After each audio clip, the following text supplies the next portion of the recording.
देखिए, उनका कहना कुछ भी हो, जो विरोध में लोग खड़े हैं, उनको इस प्रकार के कहने में कोई हर्ज नहीं हमको लगता, क्योंकि विरोध में खड़े हैं, विपक्ष के आदमी किसी प्रकार के अनाप-शनाप अलग-अलग प्रकार करेंगे, हमें उसका फ़र्क पड़ता नहीं है।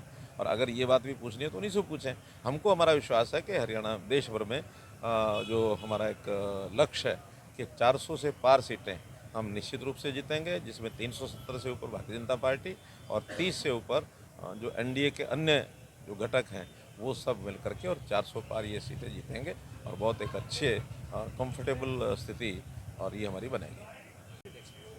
देखिए, अब इस विषय में तो मैं किसी के बारे में कुछ नहीं कह सकता। वोटिंग कहीं 60% हुई है, कहीं 70 हुई है। त्रिपुरा जैसे राज्य में 80% से भी ऊपर हुई है। तो ये वोटिंग पैटर्न हर राज्य का अलग-अलग होता है और राज्यों में भी किन-किन सीटों पर पोलिंग होती है, ये अलग-अलग पैटर्न होता है। वोटिंग परसेंटेज तो जब सारा देश भर का जब चुनाव हो जाएगा, 7वें चरण के बाद ही पता लगेगा देश में किस प्रकार किस राज्य ने क्या परफ़ॉर्म किया है। देखिए, उनका कहना कुछ भी हो, जो विरोध में लोग खड़े हैं, उनको इस प्रकार के कहने में कोई हर्ज नहीं हमको लगता, क्योंकि विरोध में खड़े हैं, विपक्ष के आदमी किसी प्रकार के अनाप-शनाप अलग-अलग प्रकार करेंगे, हमें उसका फ़र्क पड़ता नहीं है।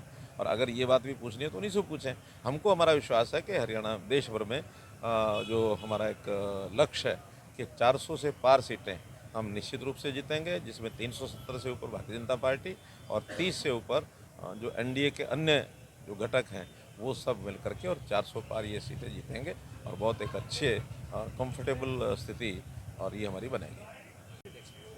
देखिए, अब इस विषय में तो मैं किसी के बारे में कुछ नहीं कह सकता। वोटिंग कहीं 60% हुई है, कहीं 70 हुई है। त्रिपुरा जैसे राज्य में 80% से भी ऊपर हुई है। तो ये वोटिंग पैटर्न हर राज्य का अलग-अलग होता है और राज्यों में भी किन-किन सीटों पर पोलिंग होती है, ये अलग-अलग पैटर्न होता है। वोटिंग परसेंटेज तो जब सारा देश भर का जब चुनाव हो जाएगा, 7वें चरण के बाद ही पता लगेगा देश में किस प्रकार किस राज्य ने क्या परफ़ॉर्म किया है। देखिए, उनका कहना कुछ भी हो, जो विरोध में लोग खड़े हैं, उनको इस प्रकार के कहने में कोई हर्ज नहीं हमको लगता, क्योंकि विरोध में खड़े हैं, विपक्ष के आदमी किसी प्रकार के अनाप-शनाप अलग-अलग प्रकार करेंगे, हमें उसका फ़र्क पड़ता नहीं है।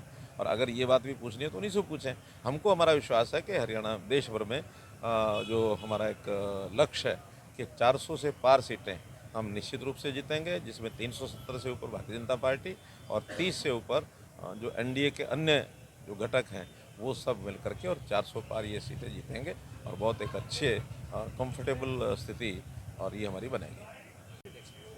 देखिए, अब इस विषय में तो मैं किसी के बारे में कुछ नहीं कह सकता। वोटिंग कहीं 60% हुई है, कहीं 70 हुई है।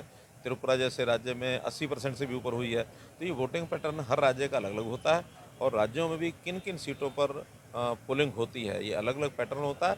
वोटिंग परसेंटेज तो जब सारा देश भर का जब चुनाव हो जाएगा, 7वें चरण के बाद ही पता लगेगा देश में किस प्रकार किस राज्य ने क्या परफ़ॉर्म किया है। देखिए, उनका कहना कुछ भी हो, जो विरोध में लोग खड़े हैं, उनको इस प्रकार के कहने में कोई हर्ज नहीं हमको लगता, क्योंकि विरोध में खड़े हैं, विपक्ष के आदमी किसी प्रकार के अनाप-शनाप अलग-अलग प्रकार करेंगे, हमें उसका फ़र्क पड़ता नहीं है। और अगर ये बात भी पूछनी है, तो उन्हीं से पूछें। हमको हमारा विश्वास है कि हरियाणा देश भर में जो हमारा एक लक्ष्य है कि 400 से पार सीटें हम निश्चित रूप से जीतेंगे, जिसमें 370 से ऊपर भारतीय जनता पार्टी और 30 से ऊपर जो एनडीए के अन्य जो घटक हैं, वो सब मिल करके और 400 पार ये सीटें जीतेंगे और बहुत एक अच्छे कंफर्टेबल स्थिति और ये हमारी बनेगी। देखिए, अब इस विषय में तो मैं किसी के बारे में कुछ नहीं कह सकता। वोटिंग कहीं 60% हुई है, कहीं 70 हुई है। त्रिपुरा जैसे राज्य में 80% से भी ऊपर हुई है। तो ये वोटिंग पैटर्न हर राज्य का अलग-अलग होता है और राज्यों में भी किन-किन सीटों पर पोलिंग होती है, ये अलग-अलग पैटर्न होता है। वोटिंग परसेंटेज तो जब सारा देश भर का जब चुनाव हो जाएगा, 7वें चरण के बाद ही पता लगेगा देश में किस प्रकार किस राज्य ने क्या परफ़ॉर्म किया है।